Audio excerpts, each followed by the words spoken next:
Hey, what's up, fellas? I'm just back from Franklin High School. A fairly bizarre story. I'm going to show you. Got the hoopty back up, hooked up to the car. I can't even tell you. So, I had a student about 10 weeks ago. I had a student named Michael Pearson. There's the flag. Got the garbage cans down. So I'm sitting at home about an hour and a half ago, and I get a phone call, which is, because you guys know that's bizarre nowadays. You might get a text or something, but I don't call you. So Franklin High School saying, hey, look here, your son, Michael, has gotten himself suspended for fighting. We need you to come down and pick him up. Unbeknownst to me, Mr. Pearson, Michael, the 17-year-old kid, decided that I was going to be his guardian.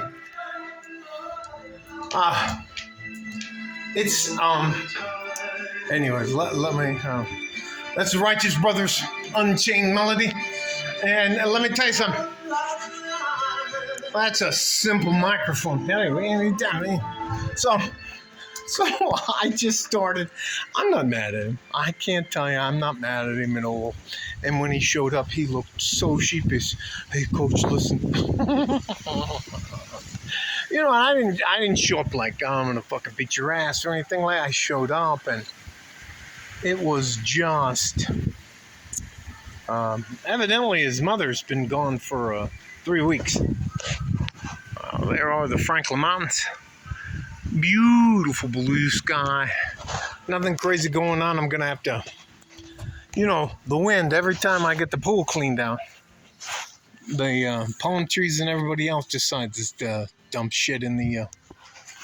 So anyways, let me just fucking sit down here. Let me sit down just for a second. You know what? I'll fucking go inside. It's fucking hilarious. I mean, for me, it's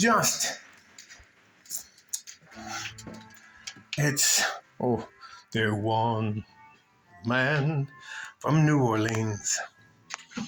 I can't tell you. It's just, for me, I'm retired. I don't have much to do or anything like that. And all of a sudden, out of fucking nowhere on a Wednesday, you need to come pick your son up. I'm like, my son's 37 years old. What are you talking about? My youngest son's 35. What are you talking about? Anyways, and I haven't talked to them. So, Michael needs you to come pick him up. And I go there, and I'm like, you have to sign it. That's, Anyways, I got him in the car. He's like, hey, look, coach, I'm sorry. I didn't mean to do that to you.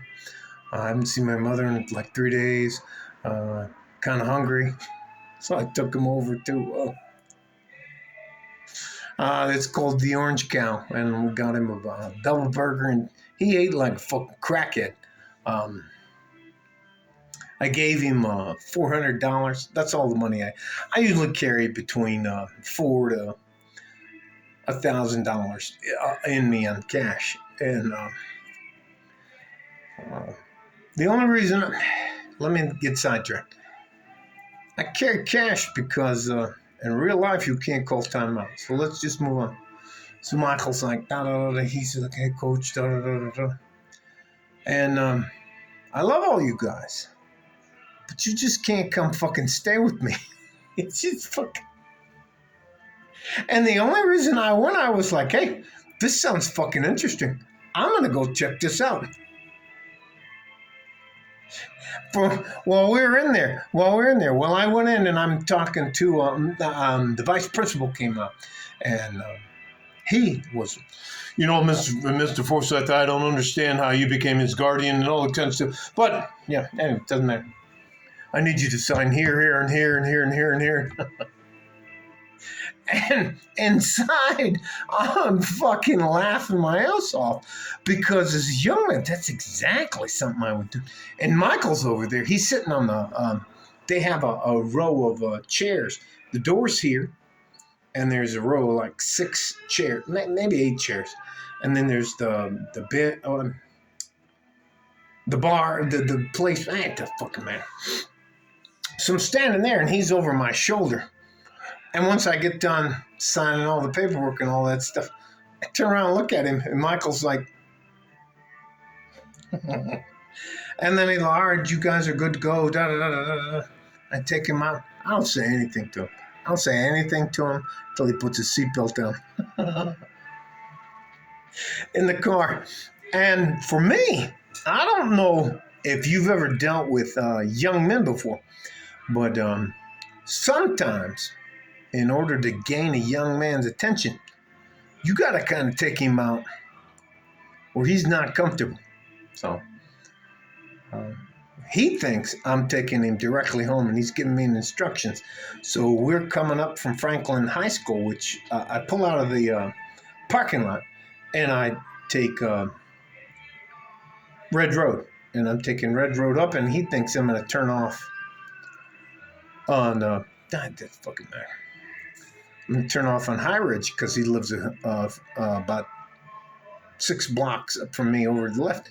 And I just keep driving down Red Road. And I take him up to the Lost Dog Trail. And I pull over, get out of the fucking car, put my emergency save me equipment on. And I'm like, get out of the fucking car. And he's like, hey, look, coach. and now he's like this. I'm like, get the fuck out of my car. And he gets out of the car and he goes, hey, put your book bag in there. And what I was trying to do is trying to get him out of the car and take him for a walk up a Lost Dog Trail so I could talk to him. And I have 2 bottles of water with me. And I gave him one of the bottles of water and I said, let's go. He goes, hey, look, coach, everything's okay. We don't have to do this. Now, anyways, they know I'm not a good guy, and I'm not taking him off to do anything to him. But I just want to take him for a walk. Because they want him to tell me. Anyways, let's just go on. So we're out walking. I'm not saying anything. And honestly, I'm trying to bury him. But he's a young man, and he's very athletic. And he's like, hey, coach, are you okay? He can talk to me like this, and I'm, shut up. You know what? You're doing stupid shit. Anyway, evidently, he lives with his grandmother, and his mother comes and goes, and his mother is on OnlyFans. And we get, I'll show you, I don't fucking care. It's the Lost Dog Trail, and you go up, and it goes around, and there's a water tower, and it's just, we walked, I'm at 9,000 steps, so we walked and walked and walked, and when we got up by the tower, I was like, hey, look, let's take a fucking break. You look like you can need a break, because I needed a break. And I didn't want him to know. I did the fucking man. He's like, okay, coach. And he sat down. I said, sit down. Let's just talk. It's like, what the fuck's going on? And evidently, somebody with their cell phone came up to just embarrass and humiliate him and showed his mother all of her shit on. In my lifetime, that would have never even been a possibility. So I was, when he showed me, and I was like, shut that shit off. And I was like, and honestly, I scrambled, you know what? And I was like, listen, let's just get the fuck up and walk. So we walked up another couple 1,000 feet. And I couldn't think of what to tell him. I honestly, as a man, I've never had to deal with. I don't even. I'm not trying to tell you my sad story, but I can't imagine. I don't know who my mother is, so let's just move on. Uh, I can't imagine somebody in my school coming up with their cell phone. Hey, here's your mother, spread eagle, getting boned on the fucking. Oh, I can't even fucking. And so he fucking tuned that guy up. And when the principal grabbed him to pull him off him, he turned around. Yeah, I can't tell you. The principal had a fucking handful of tissues, and he said, "Let me tell you something." So anyway, so I got him on all that shit.